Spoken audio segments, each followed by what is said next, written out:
गणतंत्र दिवस भारत का एक राष्ट्रीय पर्व है जो प्रति वर्ष 26 जनवरी को मनाया जाता है।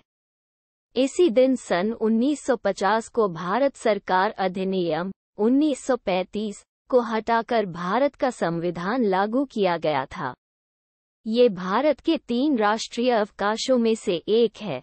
अन्य 2 स्वतंत्रता दिवस और गांधी जयंती हैं।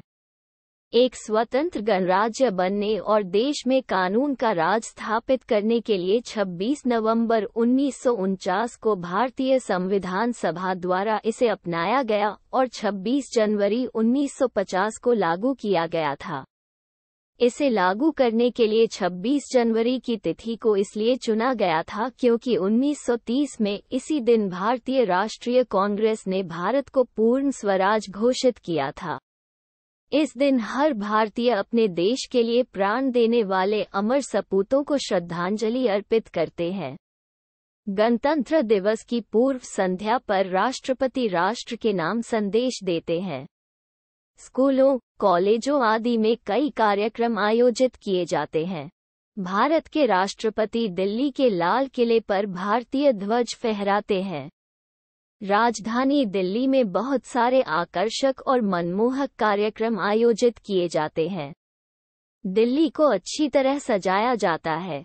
राजपथ पर बड़ी धूमधाम से परेड निकलती है जिसमें विभिन्न प्रदेशों और सरकारी विभागों की झांकियां होती हैं। देश के कोने कोने से लोग दिल्ली में 26 जनवरी की परेड देखने आते हैं। भारतीय सेना अस्त्र शस्त्रों का प्रदर्शन होता है। 26 जनवरी के दिन धूमधाम से राष्ट्रपति की सवारी निकाली जाती है तथा बहुत से मनमोहक कार्यक्रम आयोजित किए जाते हैं। देश के हर कोने में जगह जगह ध्वजवंदन होता है और कई तरह के कार्यक्रम आयोजित किए जाते हैं। विश्व भर में फैले हुए भारतीय मूल के लोग तथा भारत के दूतावास भी गणतंत्र दिवस को हर्षोल्लास के साथ मनाते हैं।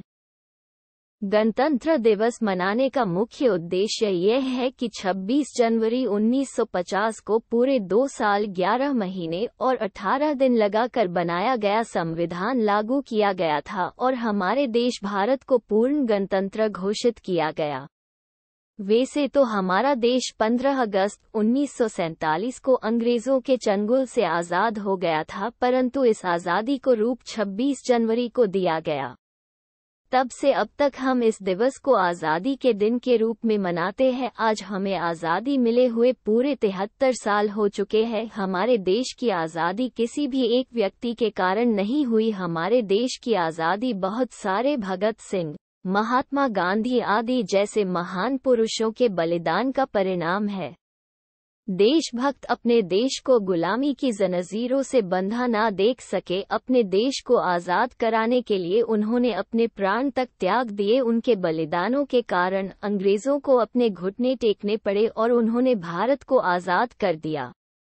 गणतंत्र दिवस के दिन हम इन महान पुरुषों के बलिदान को याद करत और प्रेरणा लेते हैं कि हम भी इन्हीं महान पुरुषों की तरह अपने देश के लिए अपने प्राण त्याग देंगे, उसकी आन मान और शान की रक्षा के लिए हर समय तैयार रहेंगे और दोबारा कभी अपने देश को गुलामी की जंजीरों में बंधने नहीं देंगे। हम सबको इन देशभक्तों से प्रेरणा लेनी चाहिए और देश की हिफाजत के लिए तैयार रहना चाहिए।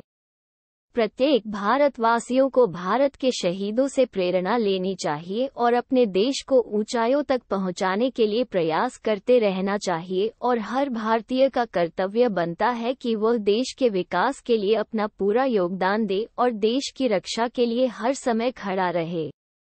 सन 1929 के दिसंबर में लाहौर में भारतीय राष्ट्रीय कांग्रेस का अधिवेशन पंडित जवाहरलाल नेहरू की अध्यक्षता में हुआ, जिसमें प्रस्ताव पारित कर इस बात की घोषणा की गई कि यदि अंग्रेज सरकार 26 जनवरी 1930 तक भारत को स्वायत्तोपनिवेश डोमिनियन का पद प्रदान नहीं करेगी, जिसके तहत भारत ब्रिटिश साम्राज्य में ही स्वशासित इकाई बन जाने, उस दिन भारत की पूर्ण स्वतंत्रता के निश्चय की घोषणा की और अपना सक्रिय आंदोलन आरंभ किया।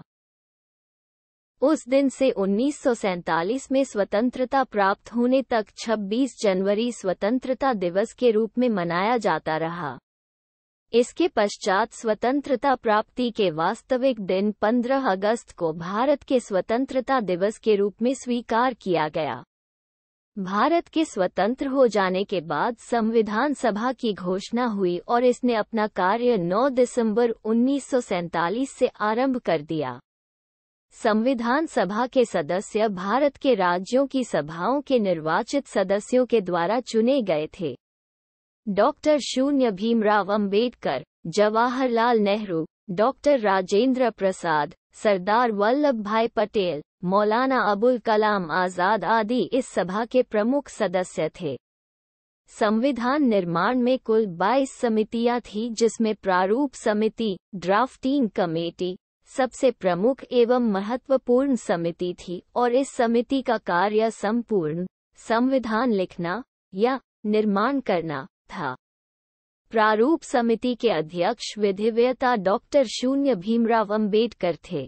प्रारूप समिति ने और उसमें विशेष रूप से डॉक्टर अंबेडकर जी ने 2 वर्ष 11 माह 18 दिन में भारतीय संविधान का निर्माण किया और संविधान सभा के अध्यक्ष डॉक्टर राजेंद्र प्रसाद को 26 नवंबर 1949 को भारत का संविधान सुपुर्द किया। इसलिए 26 नवंबर दिवस को भारत में संविधान दिवस के रूप में प्रतिवर्ष मनाया जाता है।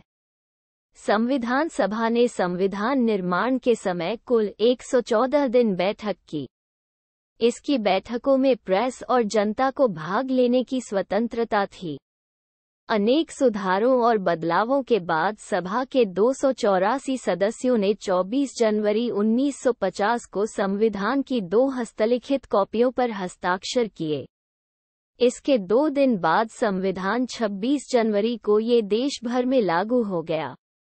26 जनवरी का महत्व बनाए रखने के लिए इसी दिन संविधान निर्मात्री सभा कॉन्स्टिट्यूएंट असेंबली द्वारा स्वीकृत संविधान में भारत के गणतंत्र स्वरूप को मान्यता प्रदान की गई। जैसा कि आप सभी जानते हैं कि 15 अगस्त 1947 को अपना देश हजारों देशभक्तों के बलिदान के बाद अंग्रेजों की दास्तां, अंग्रेजों के शासन से मुक्त हुआ था। इसके बाद 26 जनवरी 1950 को अपने देश में भारतीय शासन और कानून व्यवस्था लागू हुई। भाइयों और बहनों ने इस स्वतंत्रता को पाने में अपने देश की हजारों माताओं की गोद सूनी हो गई थी। हजारों बहनों बेटियों के मांग का सिंदूर मिट गया था। तब कहीं इस महान बलिदान के बाद देश स्वतंत्र हो सका था। जिस तरह देश का संविधान है, ठीक उसी तरह परमात्मा का भी संविधान है। यदि हम सब देश की संविधान की तरफ परमात्मा के संविधान का पालन करें तो समाज अपराध मुक्त व सशक्त बन सकता है। 26 जनवरी को गणतंत्र दिवस समारोह पर भारत के राष्ट्रपति द्वारा भारतीय राष्ट्र ध्वज को फहराया जाता है और इसके बाद सामूहिक रूप में खड़े होकर राष्ट्रगान गाया जाता है। फिर राष्ट्रीय ध्वज तिरंगा को सलामी दी जाती है। गणतंत्र दिवस को पूरे देश में विशेष रूप से भारत की राजधानी दिल्ली में बहुत उत्साह के साथ मनाया जाता है। इस अवसर के महत्व को चिन्हित करने के लिए हर साल राजपथ पर एक भव्य परेड इंडिया गेट से राष्ट्रपति भवन, राष्ट्रपति के निवास तक राजधानी नई दिल्ली में आयोजित की जाती है। इस भव्य परेड में भारतीय सेना के विभिन्न रेजिमेंट, वायुसेना, नौसेना आदि सभी भाग लेते हैं। इस समारोह में भाग लेने के लिए देश के सभी हिस्सों से राष्ट्रीय कैडेट कोर व विभिन्न विद्यालयों से बच्चे आते हैं। समारोह में भाग लेना एक सम्मान की बात होती है।